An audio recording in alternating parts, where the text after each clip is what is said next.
Because the boss, they trade me. Usually they're clapping.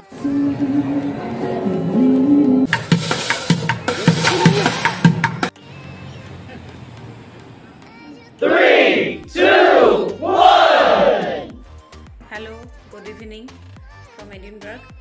আজকে শনিবার বিকেল 5টা বাজে। আমরা আজকে যাচ্ছি এডিনবার্গ ইন্টারন্যাশনাল ফেস্টিভ্যালে। প্রত্যেক বছর আগস্ট মাসে এই ইন্টারন্যাশনাল ফেস্টিভ্যালটা হয়। এটাকে এখানে বলে ফ্রিঞ্জ ফেস্টিভ্যাল।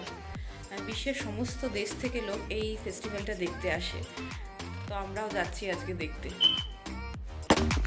এটাই সেই পরিচিত রাস্তা যেটা দিয়ে আমরা সব জায়গায় যাই। প্রিন্সেস স্ট্রিট, লিডিল, যেখানেই যেতে হয় সেখানে এই রাস্তাটা দিয়ে যেতে হয়। সিগন্যাল গ্রিন হয়ে গেছে, আমরা রাস্তা ক্রস করব। এই জায়গাটার নাম হচ্ছে টেলফার সাবওয়ে। সেই লিডিল যাওয়ার দিন দেখিয়েছিলাম না, খুব সুন্দর ছবি আঁকা থাকে। এই সাবওয়েটা পার হয়ে আমরা ওদিকে রাস্তাটা ধরে প্রিন্সেস স্ট্রিটের দিকে যাব।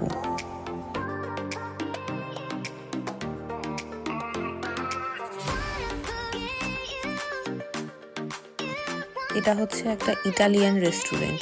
এখানে নানান দেশের নানান রকম রেস্টুরেন্ট আছে। এই বাঁদিকে যে লাল রঙের দোকানটা দেখা যাচ্ছে, এটা হলো ব্রিটিশ হার্ট ফাউন্ডেশন। এই ব্রিটিশ হার্ট ফাউন্ডেশনের অনেকগুলো দোকান আছে এখানে। এখানে সেকেন্ড হ্যান্ড জিনিস বিক্রি হয়, ফার্নিচার, ড্রেস সবই বিক্রি হয়।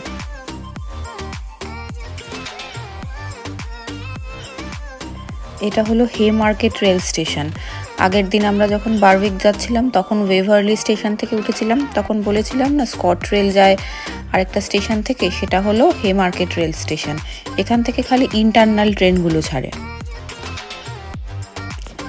এই যে এই জায়গাটা হলো হে মার্কেট।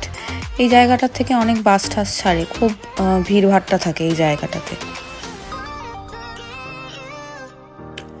এই এখানেও আরেকটা সেন্সবেরি আছে। আমাদের বাড়ির ওখানে দেখাচ্ছিলাম না লিডিলের মতো আরেকটা গ্রসারি চেন, তো সেন্সবেরির অনেক ব্রাঞ্চ আছে এখানে, তো এখানে একটা।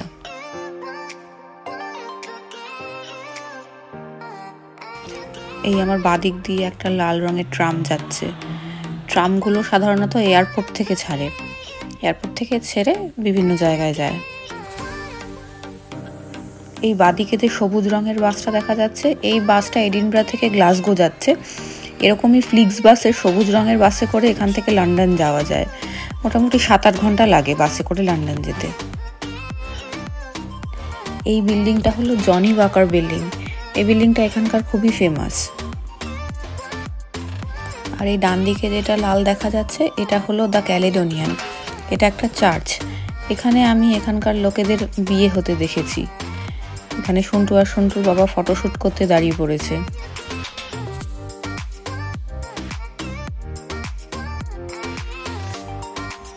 ওই দূরে এডিনবরা ক্যাসেল দেখা যাচ্ছে। ক্যাসেল এডিনবরা পুরো শহরটাকে ডমিনেট করে। কলকাতায় ইকো পার্কে যেমন হস্তশিল্প মেলা হয়, সেরকম এখানে একটা হস্তশিল্প মেলা হয়েছে, ওয়েস্ট এন্ড ফেয়ার। আমরা মেলায় ঢুকছি, দেখি এখানে কি কি পাওয়া যায়। কোল্ড ড্রিঙ্কসের ক্যান রিসাইকেল করে এখানে নানান রকম গয়না এবং ওয়াল হ্যাঙ্গিং বানানো হয়েছে। কাপ এবং নানান রকম জিনিসের ওপরে হাতে এঁকে এইসব জিনিসগুলো তৈরি করা হয়েছে। এপাশে আরেকটা হাতে তৈরি গয়নার দোকান। গয়নার ডিজাইনগুলো খুবই সুন্দর লাগছে এবং এখানে বসে বসে একজন তৈরি করছে। এখানে পাওয়া যাচ্ছে হাতে আঁকা বিভিন্ন দেশের ম্যাপ। এই দোকানটি মাফলার এবং নানান রকম জিনিসের শীতের বস্ত্র। এখানেও শীতের মাফলার টাফলার পাওয়া যাচ্ছে, সবাই হাতে বসে বসে তৈরি করছে এখানে। এটা এডিনবরার বিভিন্ন জায়গার দৃশ্য হাতে আঁকা।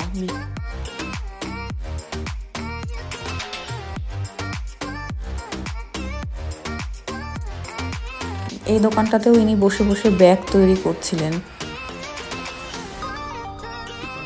এই দোকানে হাতে তৈরি বাঁশ দিয়ে বাঁশি তৈরি করে ইনি বিক্রি করছেন। এই দোকানটায় হাতে তৈরি দাবার গুটি বিক্রি হচ্ছে। আবার খুব ইন্টারেস্টিং মনে হলো এই দোকানটা।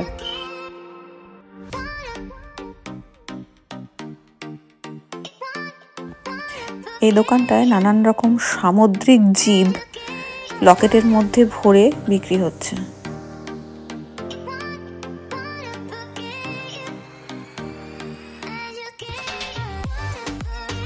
এগুলো তো আমার প্রচন্ড প্রিয় জিনিস, সফট টয়।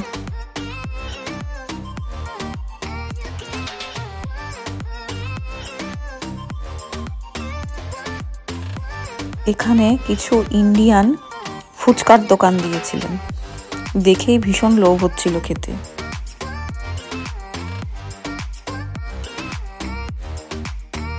এখানে একজন বসে বসে ছবি আঁকছেন, কি সুন্দর এদের হাতের কাজ। মেলা দেখা হয়ে গেছে, আমরা এবার মেলার থেকে বেরোচ্ছি।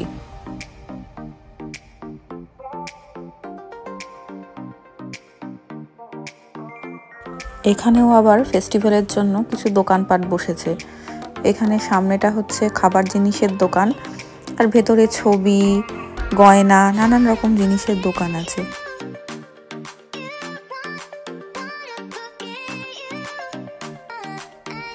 একদম এডিনবরা ক্যাসেলের উল্টো দিকের রাস্তাটা। ক্যাসেলের দিকে যতবার তাকাই ততবারই আমার তাকিয়ে থাকতে ইচ্ছা করে, এত সুন্দর লাগে ক্যাসেলটা দেখতে।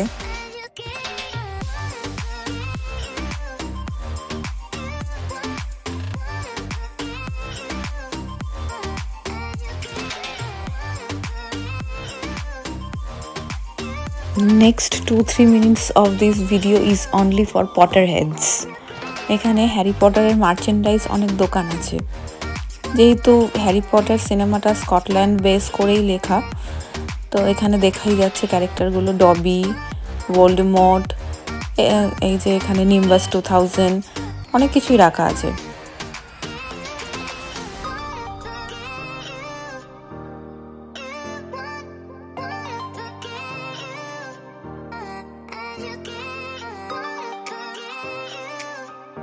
সামনে প্রফেসর অ্যালবাস ডাম্বলডোর, পিছনে হারমাইনি গ্রেঞ্জার। এটা দ্য ফেমাস চেস বোর্ড, যেখানে রোনাল্ড উইজলি জিতেছিল।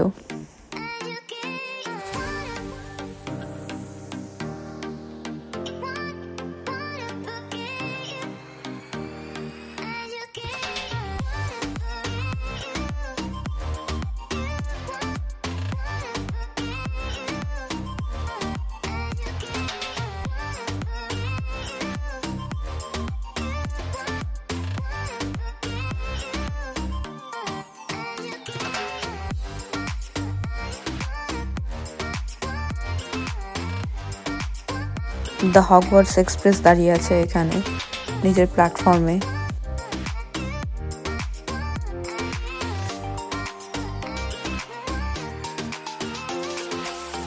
এখানে ফেস্টিভ্যালের জন্য কিছু মানুষ গান বাজনা করছে।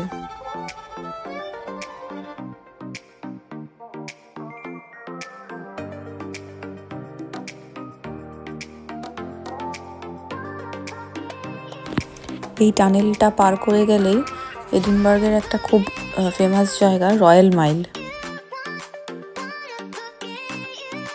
আমরা চলে এসেছি রয়্যাল মাইলে। রয়্যাল মাইলে এত ভিড় শুধুমাত্র এই ফেস্টিভ্যালের জন্য, মানে লোকের শুধু মাথা দেখা যাচ্ছে।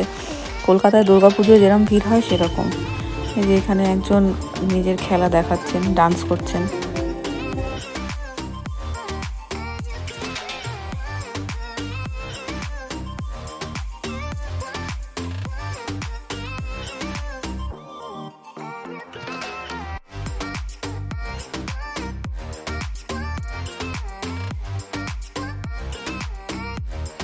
এখানে ফান মিরর আছে, এই মিররগুলো দিয়ে নিজেদেরকে দেখলে নানান রকম লাগে। এই যে এই মিররটার সামনে দাঁড়ালেই একমাত্র আমাকে রোগা লাগে। সন্টু দাঁড়িয়ে নাচ করছে মিররের সামনে।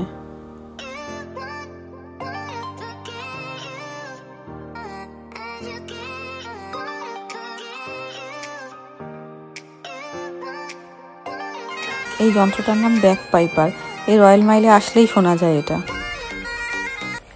এখানে ইনি জাগলিং দেখাচ্ছেন এরকম একটা যন্ত্র দিয়ে, খুবই সাংঘাতিক একটা খেলা। নিশ্চয়ই এনাদের প্র্যাকটিস আছে, সেই জন্যই করতে পারছেন। ইনি স্প্রে পেন্টিং করে এই অসাধারণ ছবিটি আঁকলেন এখন আমাদেরই সামনে। এনার সামনে বসলে ইনি যে কোনো মানুষেরই কার্টুন ক্যারেক্টার এঁকে দেন।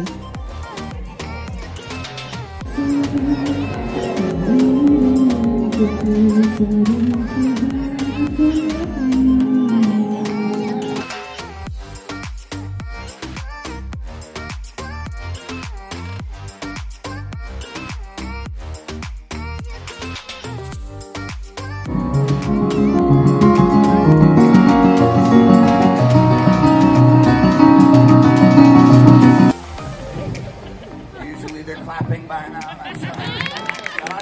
No, I don't need your picture. এইখানে ইনি বালতি, গামলা, সসপ্যান, নানান রকম ট্র্যাশ জিনিস বাজিয়ে কি সুন্দর মিউজিক তৈরি করছেন। इतने तेजस्वी लोग हैं हमारे पास। এটা এডিনবার্গের সব থেকে ফেমাস হোটেল বালমোরা হোটেল।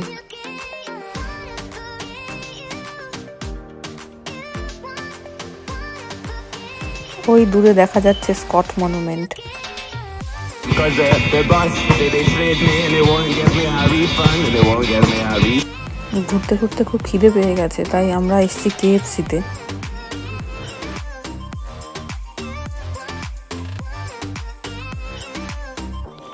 এখানে এরকম স্ক্রিন লাগানো আছে, এই স্ক্রিন থেকে দেখে দেখে নিজেরাই অর্ডার করে পেমেন্ট করে দিতে হয়, তারপর ওদের কাউন্টার থেকে খাবার কালেক্ট করতে হয়। অর্ডার এসে গেছে আমাদের, এবার আমরা খাওয়া দাওয়া করব। এখানে এরকম ঘোস্ট বাস ট্যুর হয়। এই বাসগুলো আসলে এক একটি চলমান ক্যাফে, এর মধ্যে খাবার দাবারও পাওয়া যায়। আমাদের ঘোরা খাওয়া কমপ্লিট, এবার আস্তে আস্তে বাড়ির দিকে যাই। তাহলে দেখা হচ্ছে পরের ভিডিওতে। টাটা।